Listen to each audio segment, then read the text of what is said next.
নমস্কাৰ এই মুহূৰ্তত আহি পৰিছে উচ্চতৰ মাধ্যমিকৰ চূড়ান্ত পৰীক্ষা দিয়া ৰাজ্যৰ ৩,০৬,০০০ ছাত্ৰ ছাত্ৰীৰ বাবে এটা গুৰুত্বপূৰ্ণ খবৰ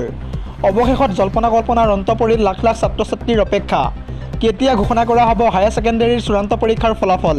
নিশ্চয় তোমালোকে বহুদিন ধৰি ৰিজাল্টক লৈ অপেক্ষা কৰি আছা আজিৰ দিনটোত ৰাজ্যৰ মুখ্যমন্ত্ৰী ডক্টৰ হিমন্ত বিশ্ব শৰ্মাই ৰিজাল্টৰ সন্দৰ্ভত কেনেধৰণৰ প্ৰতিক্ৰিয়া ব্যক্ত কৰিছিল সামাজিক মাধ্যমৰ আগত সবিশেষ জনাবলৈ চেষ্টা কৰিম আজিৰ এই ভিডিঅ'টোৰ জৰিয়তে গতিকে তুমি এই ভিডিঅ'টো একেবাৰে শেষলৈকে চাই থাকিবা তেন্তে বলা আৰু বেছি সময় পলম নকৰি আজিৰ এই ভিডিঅ'টোৰ মূল অংশলৈ আগবাঢ়ো অৱশেষত জল্পনা কল্পনাৰ অৱসান ঘটাই অসমৰ শিক্ষা বিভাগে আনুষ্ঠানিকভাৱে ঘোষণা কৰিবলৈ ওলাইছে উচ্চতৰ মাধ্যমিকৰ চূড়ান্ত পৰীক্ষাৰ ফলাফল তোমালোকে হয়তো জানা যে শিক্ষা খণ্ডৰ ফালৰ পৰা যোৱা কিছুদিন পূৰ্বে জনাইছিল যে মে মাহৰ প্ৰথম সপ্তাহত ঘোষণা কৰা হ'ব উচ্চতৰ মাধ্যমিকৰ চূড়ান্ত পৰীক্ষাৰ ফলাফল কিন্তু তাৰ পিছতেই চৰকাৰে মে মাহৰ প্ৰথম সপ্তাহত ভুলতো ৰিজাল্ট ঘোষণা কৰিব নোৱাৰিব বুলি স্পষ্টীকৰণ প্ৰদান কৰিছিল শিক্ষা বিভাগক কাৰণ মে মাহৰ প্ৰথম সপ্তাহতে ৰাজ্যত অনুষ্ঠিত হ'ব এইবাৰ পঞ্চায়ত নিৰ্বাচন আৰু তাৰ পিছতেই ৰাজ্যৰ মুখ্যমন্ত্ৰী ডক্টৰ হিমন্ত বিশ্ব শৰ্মাই সংবাদ মাধ্যমৰ আগত হায়াৰ সেকেন্ডাৰী চূড়ান্ত পৰীক্ষাৰ ৰিজাল্টৰ সন্দৰ্ভত নতুনকৈ প্ৰতিক্ৰিয়া ব্যক্ত কৰিছিল এই সন্দৰ্ভত মুখ্যমন্ত্ৰীগৰাকীয়ে কৈছিল যে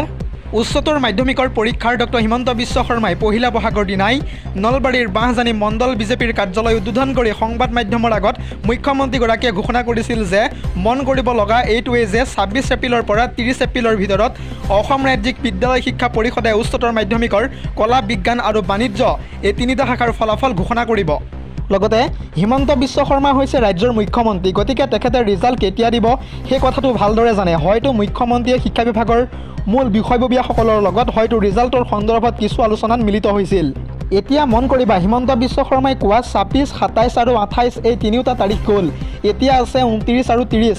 আৰু এই ২৯ বা ৩০ দুয়োটা তাৰিখৰ ভিতৰত ফলাফল ঘোষণা কৰাৰ পূৰ্ণ সম্ভাৱনা আছে অৱশেষত আমি এই ভিডিঅ'টো প্ৰস্তুত কৰাৰ এটাই প্ৰধান লক্ষ্য আছিল যে বহুতো ছাত্ৰ ছাত্ৰীয়ে আমালৈ ফোন কৰি বা মেছেজ কৰি